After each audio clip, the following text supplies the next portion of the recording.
What's up, guys? Alex here with our next video. And today's title of the video is going to be called People Treat You the Way You've Trained Them to Treat You. Read that sentence over again, read the title over again, let that marinate in your head, because we're gonna deep dive into this topic today, because to me it's a very powerful and profound statement that I've had to learn the hard way. And I hope you don't learn the hard way.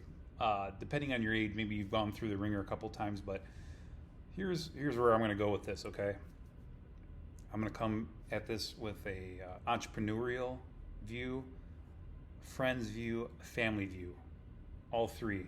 Okay, let's start off first with family view, right? The family angle.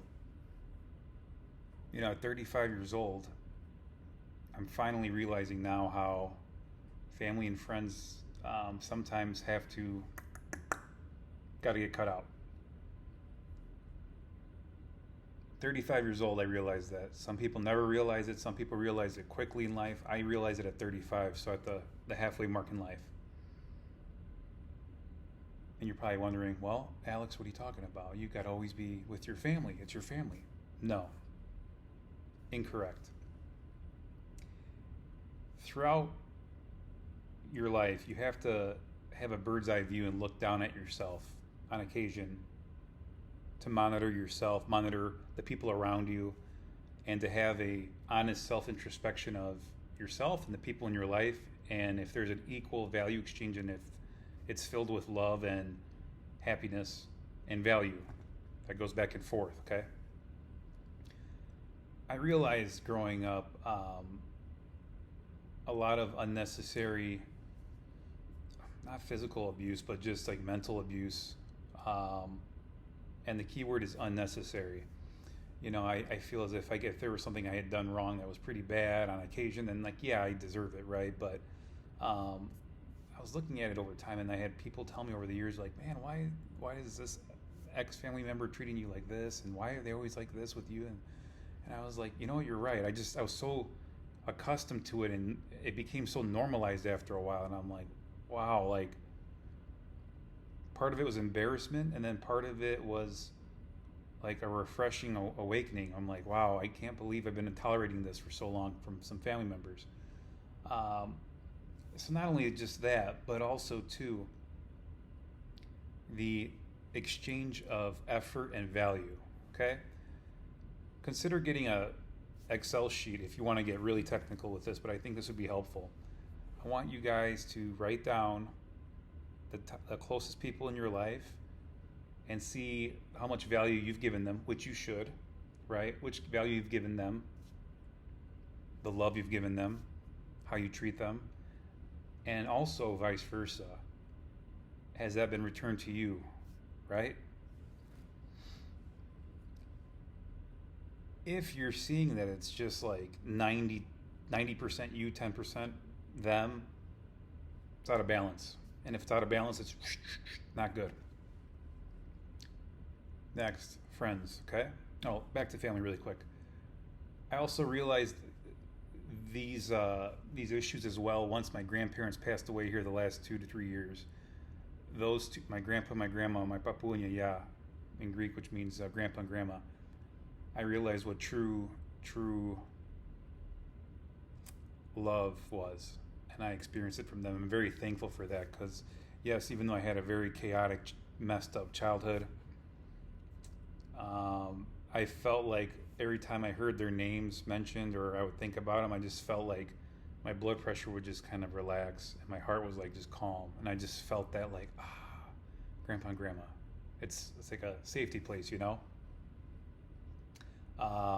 Anyways, that was like from childhood, and even till now I still feel like that, even though that they've passed away. Every time I hear their name, I just feel like I'm in a place of total calm because of that unconditional love that I got, and that energy is still, I still feel it even though they've passed away. So I learned that, over the years, like who was really there for me, who really truly loved me, and the other people that were using me, right, or abusing me, not physically, but just abuse, right?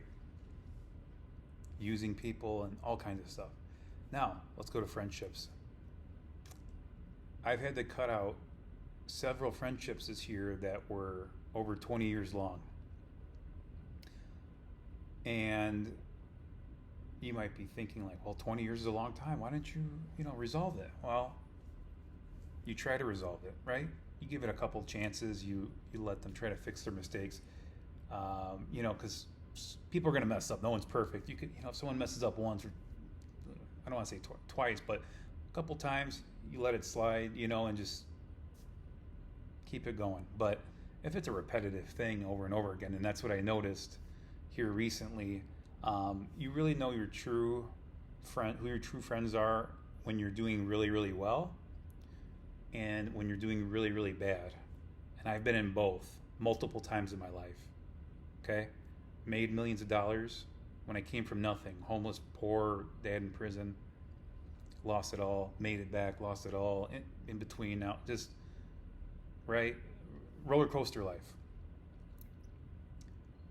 You need to cut out people that don't have genuine happiness for you when you're doing well. And I experienced that. I saw it firsthand, a lot of hatred and jealousy. They wouldn't show it blatantly, but you could tell, right? And you just felt it. Also, when shit hits the fan and things are serious, whatever situation you have going on in your life, that's when you really see who's got your back. And oddly enough, and this will be in another video I'm going to do here, that's an interesting video. I've found that my recent newish kind of friends, the last 2 to 3 years, about 3 to 4 guys, and they're all over the age of 50. I don't know if that's a coincidence or not. I don't know if it's just because they've had more life experience and I've learned a lot from them. I don't know. Maybe it's a weird thing. And I'm 35, so that's an interesting video for a future video about the age of my friends. Anyways, talked about family and friends, right? Next thing, business. When you own a business, it's a lot of ups and downs. A lot of highs of things are great, things are bad. It's just a roller coaster ride, right? Every entrepreneur watching this knows the craziness, the extremes, right? And I truly believe this. I believe that every entrepreneur, before you get into a business and start your own first business, I think it should come with a warning label before you get started, just because of the craziness that you're going to experience. Sleepless nights, pulling the hair, it's going to be a wacky ride, but also it's fun too. You got to enjoy both, right? The last 10 years of my junk removal company, like I would say the first 8 or 9 years I had a blast. It was fun. And then, the Lyme disease came along and I had it for a while, but once it got worse, that's when my business did not become fun because my health was just almost making me go bankrupt. However, anyways, back to the business part. Like I said, the title was People Treat You the Way You've Trained Them to Treat You. And I was a pushover growing up, big, fat, soft sissy in junior high, big man tits. Kids in the locker room would just play with my man boobs and punch me for no reason and stuff. But it did help, though, in the long term, because all that craziness that I experienced made me lose 100 pounds later in life. So it did work. I used it for my advantage. I'm not going to sit here and complain like, oh, they did this. Well, guess what? I lost all the weight, so it did work. Anyways, back to business, right? This year, finally, I got to a point, actually the last year and a half, 2 years, I've gotten to a point where I no longer, I've gotten a lot tougher from the business world as far as what I'll tolerate, what I'll take when it comes to employees, when it comes to customers or possible customers. What I would say is being firm and fair. I used to be fair before, but I wasn't firm, okay? Just remember that if you're an entrepreneur watching this right now, fair and firm.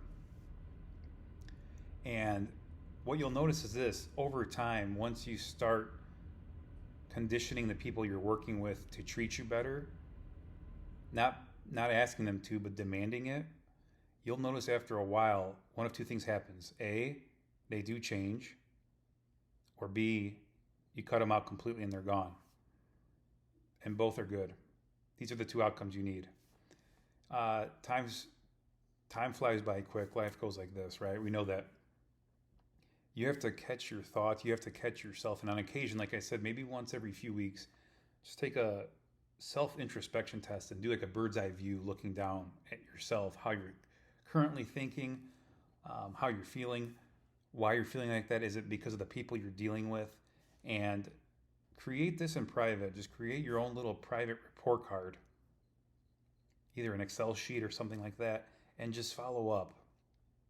I saw Tai Lopez talking about this here in a recent video, and I did something similar the last couple of months, but it wasn't an Excel spreadsheet like he said, but I just think that makes it a little easier. But I did something similar. I was writing on a Word doc, like, okay, pros and cons of this person, pros and cons of this person, pros and cons of this person. Can I change this person for the better and fix them? Can this person change and stop this, this, and that, right? So if the cons outweigh the pros, or if the cons aren't fixable, I scrap them. Okay? I scrap them. You'd be surprised how much better your life is going to be and how much more you add to your life once you start subtracting people. Okay? You do this, you're going to start seeing some major changes for the better. If you guys have any examples of people you've cut out in your life or people you've changed and it started treating you better, please comment below. I'd love to hear your story. The more detailed, the better. I'm looking forward to reading it. And the other people as well in the comments who want to learn from each other is here as well. So please comment below. Let me know your story and what you did. So guys, thanks, and we'll see you in the next video. Cheers.